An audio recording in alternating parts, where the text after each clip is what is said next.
ঘন্টার পর ঘন্টা বিয়ে না করে কথা বলতেছিস, যদি মৃত্যু আসে কি অবস্থায় মরবি বুঝে দেখ। ছোট ভাই আমার, ভাবির পিছে যে ঘুরতেছিস, ওর রুমে যে ঢুকছিস, এই অবস্থা যদি মরে যাস কি হিসাবে মরবি ভেবে দেখ। ছোট ভাই আমার, এখানে সেখানে নির্জনতা খুঁজে বেড়াস প্রেমিকাকে নিয়ে, কি অবস্থায় মরবি বুঝে দেখ।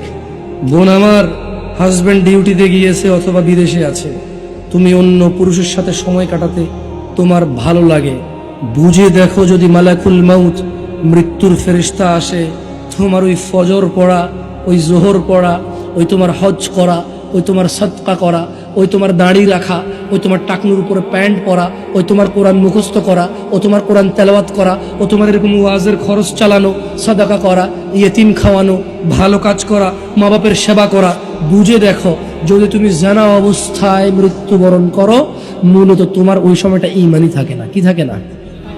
না থাকলে কি থাকে মানুষ? কি থাকে? বে মানে হীন, ঈমান মানে ঈমান, মানে ঈমান ছাড়া একই কথা, মানে ঈমান নাই, কি নাই?